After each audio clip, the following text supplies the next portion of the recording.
Él, antes de irse al norte, era chivero. Su padre también había sido chivero y tal vez su abuelo también.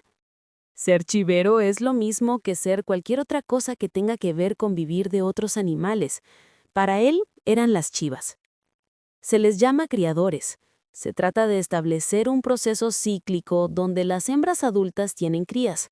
A las crías machos se les engorda y venden antes de que sean adultos. A las crías hembras se les mantiene para que tengan más crías. Solo se necesita un macho, el más grande y gordo, para tener las mejores crías. El criador gana dinero de vender los machos.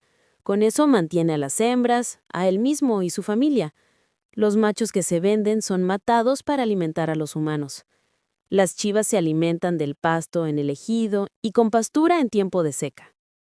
Martín se casó con Lucero por allá del 1945. Él era de estatura media alta, delgado, blanco y de ojos verdes.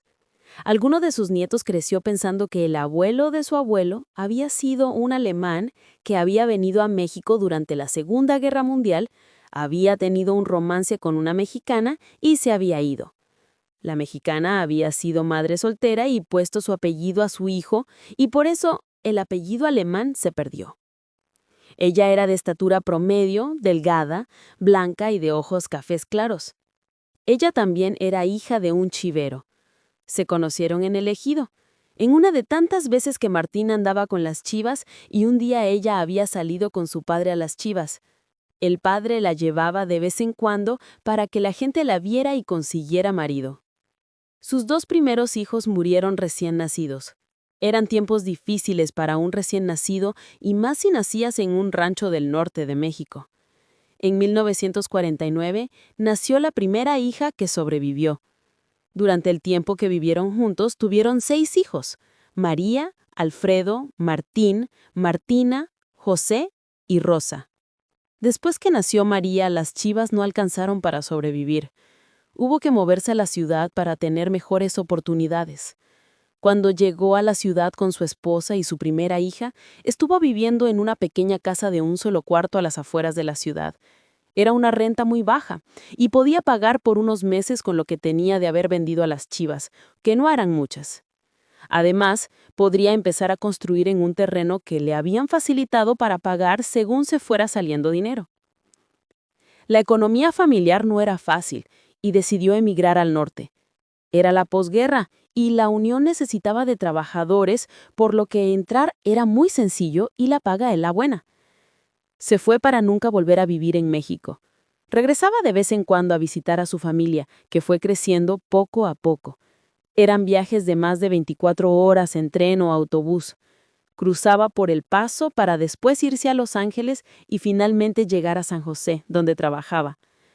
Durante estos viajes, Martín a veces viajaba con la mirada perdida en la nada. Sentía un gran hueco en su pecho. Dejar a su esposa, a sus hermosas hijas e hijos, le causaba una gran angustia y deseaba que pronto todos estuvieran juntos. Pensaba en lo buena que sería la vida disfrutando de los grandes parques de California con su familia.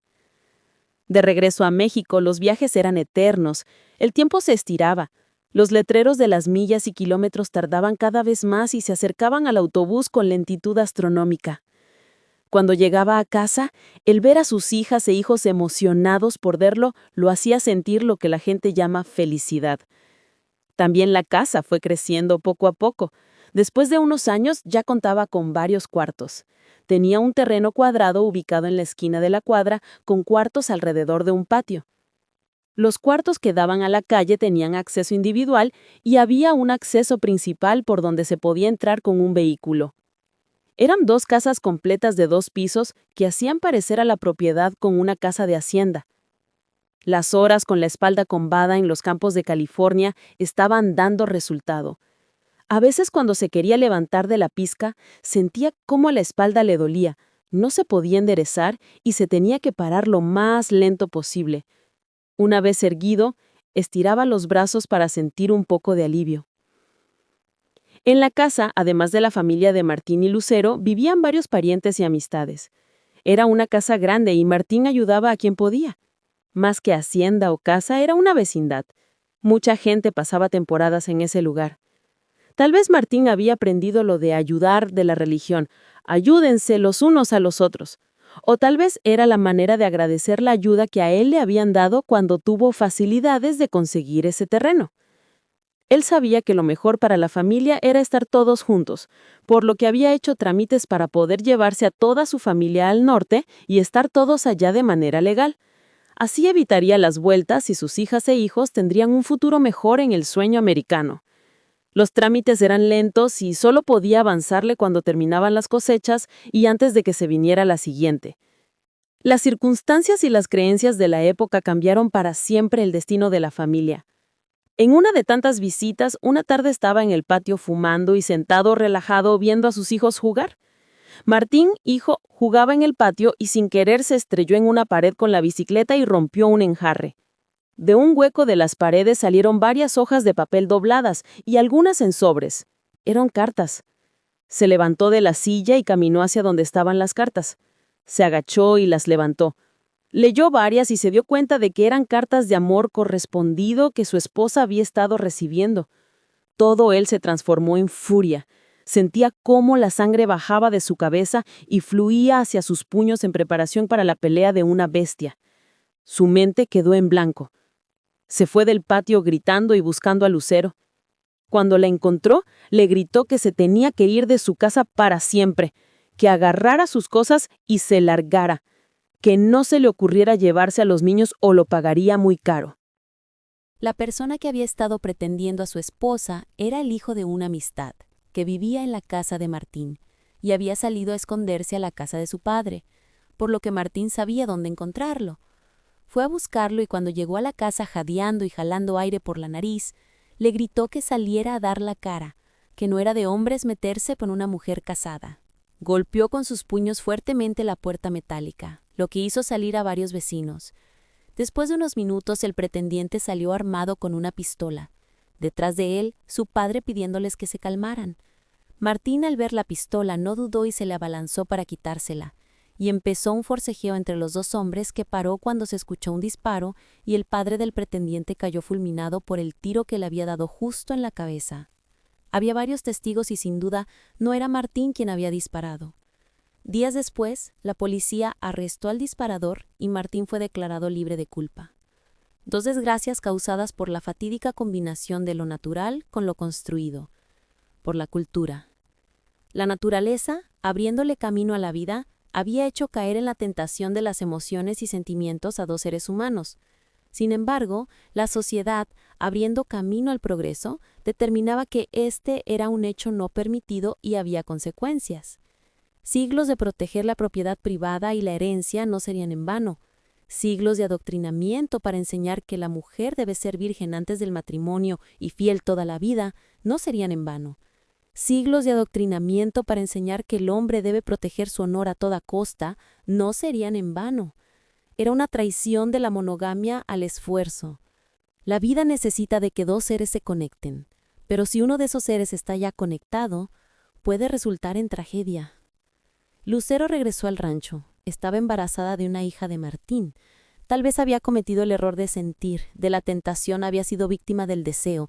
Era una fatalidad. Sin deseo no hay vida y el deseo a la vez termina con la vida. O tal vez eran cartas escritas pero nunca entregadas.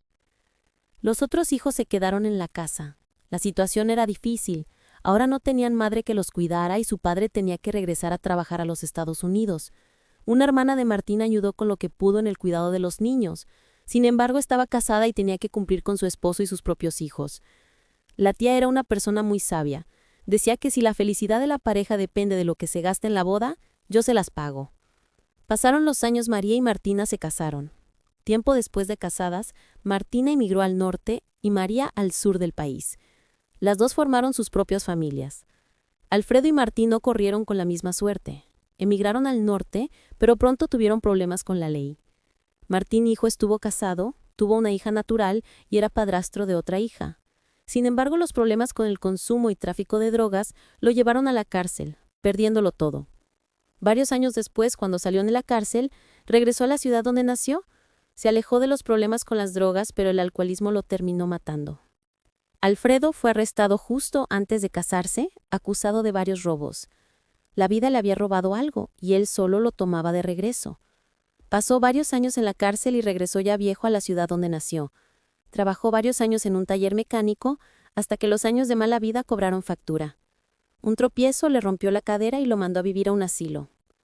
José creció con una tía materna y tiempo después emigró a Estados Unidos. Rosa creció con su abuela materna, dudando siempre si era hija de Martín.